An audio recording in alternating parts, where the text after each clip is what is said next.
Hi hello నమస్తే welcome back to our channel Kalyani Sane. So this is Kalyani. ఈరోజైతే మీకు మిషన్కి ఆయిల్ అనేది ఏ విధంగా వేయాలో చూపిస్తాను. సో చూడండి, ఫస్ట్ అయితే నేను హోల్స్ ఉంటాయి, పైనే హోల్స్ ఇస్తారు, దానికి ఎక్కడైతే హోల్స్ ఉంటాయో అక్కడ వేయాలి. చూడండి, గాన్ దగ్గర అయితే నేను ఆయిల్ వేస్తున్నాను. సో గాన్ అనేది చాలా ఈజీగా మూవ్ అవుతుంది. సో మనకు మెయిన్ ఇంపార్టెంట్ వచ్చేసి ఈ గానే అండి. సో అది ఈజీగా మూవ్ అయితే కనుక కొంచెం స్పీడ్గా కుట్టచ్చు. సో బ్యాక్ సైడ్ ఒక నట్టు ఉంది కదా, సో ఆ నట్టును అనేది ఓపెన్ చేసి సో ఇన్సైడ్ కూడా నేను ఆయిల్ అనేది వేస్తున్నాను. సో మరి దాన్ని టైట్ చేసుకోవచ్చు. నెక్స్ట్ వచ్చేసి మిషన్ ఇలా తిప్పేసి సో మిషన్ కింద భాగంలో పైన వచ్చేసి చూడండి, పక్కన నట్టుంది, అది కొంచెం లూజ్ అవుతుంది, అప్పుడప్పుడు అది వేస్తాను. ఇప్పుడు కింద ఆయిల్ వేస్తున్నాను కదా, సో మనకు మెయిన్ వచ్చేసి స్టిచ్చింగ్ ఇక్కడే వేస్తాం కాబట్టి సో ఇక్కడే ఎక్కువ వేసుకోవాలి ఆయిల్. నెక్స్ట్ వచ్చేసి పైన ఇక్కడ వచ్చేసి పైన స్ప్రింగ్ దాకా ఉంటుంది, అదే ఎక్కువ మూవ్ అవుతూ ఉంటుంది, అక్కడ కూడా ఆయిల్ వేయాలి. నెక్స్ట్ వచ్చేసి దీన్ని పడుకోబెడితే కనుక ఇక్కడ వచ్చేసి ఇక్కడ హోల్స్ ఉంటాయి. మనకు వాడు హోల్స్ చాలా ఈజీగా కనిపించేలాగా ఇస్తాడు.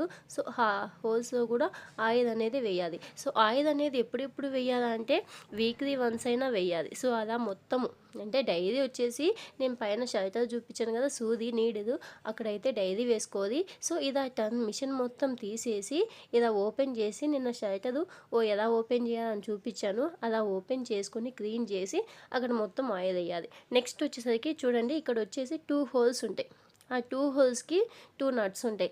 ఆ నట్ అనేటివి ఆ మిషన్లో కరెక్ట్గా పడేదాకా పెట్టాలి. సో ఆ విధంగా పెడితేనే మనకు మిషన్ అనేది పర్ఫెక్ట్గా కూర్చుంటుంది. లేదంటే కనుక కొంచెము సౌండ్ వస్తూ ఉంటుంది, మనం కనుక సరిగ్గా కూర్చోదు, మనం కుట్టేటప్పుడు కూడా కొంచెము అది మూమెంట్ ఇస్తూ ఉంటుంది. సో అందుకని ఆ 2 నట్లు వచ్చేసి ఆ హోల్స్లో పడేలాగా మనం ఇవ్వాలి. నెక్స్ట్ వచ్చేసి గాన్ చెక్ చేసుకోవాలి, ఇప్పుడు ఈజీగా మూవ్ అవుతుందా లేదా అని. సో ఈ గాన్కి నెక్స్ట్ నా మోటార్కి ఒకటి తాడైతే ఉంటుంది, నాదొచ్చేసి 550 అండి. సో అది పెట్టేదాన్ని బట్టి మనకు. సో ఇప్పుడైతే అవి 2 అటాచ్ చేశాను కదా నేను, ఇప్పుడు వచ్చేసి స్టిచ్చింగ్ చేస్తాను చూడండి. సో థ్రెడ్ అయితే ఎలా పెట్టాలో చూడండి. ఉషా మిషన్కి అయితే ఇలా బ్యాక్ సైడ్ నుంచి వస్తుంది. నెక్స్ట్ ఈ థ్రెడ్ కూడా ఎలా అటాచ్ చేయాలి మిషన్కి అనేది నేను ఫుల్ వీడియో మీకు అప్లోడ్ చేస్తాను. సో థ్రెడ్ అయితే ముందు ఫస్ట్ ఎక్కిచ్చేసుకొని నెక్స్ట్ వచ్చేసి సూదికి థ్రెడ్ అయితే తీసుకోవాలి. ఈ సూదికి తీసుకున్న తర్వాత మీరు ఆపోజిట్ తీసుకుంటారేమో, కానీ సూదికి థ్రెడ్ ఎప్పుడు ఇటు సైడ్ నుంచి తీసుకోవాలి, అంటే మన ఎడమ వైపు నుంచి తీసుకోవాలి. అలా తీసుకుంటేనే చాలామంది ఏం చేస్తారంటే ఇలా తిప్పేసి ఇలా తీసుకుంటారు, ఫస్ట్ టైం తెలియక. నేను కూడా ఫస్ట్ అలాంటి మిస్టేకే చేశాను. కాకపోతే థ్రెడ్ ఎప్పుడు అటువైపు నుంచే వస్తే కనుక మనకు స్టిచ్చింగ్ అనేది పర్ఫెక్ట్గా వస్తుంది.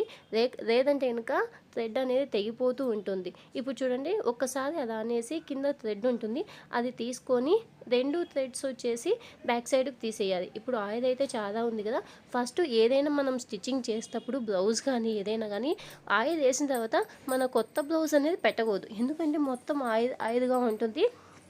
అది కస్టమర్స్ కూడా అంతగానే లుక్ అనిపించదు, నీట్గా ఉండే ఏంటి ఆయిల్ మొత్తం అని చెప్పేసి కంప్లైంట్ ఇస్తారు. సో ఏదైనా ఒక పాతది క్లాత్ తీసుకొని నేను స్టిచ్ చేస్తున్నాను. ఒక్కసారి ఈ విధంగా ఆయిల్ వేసి మీరు ఒక్కసారి ట్రై చేయండి. స్టిచ్చింగ్ చూడండి ఎంత బాగా పర్ఫెక్ట్గా ఉందో.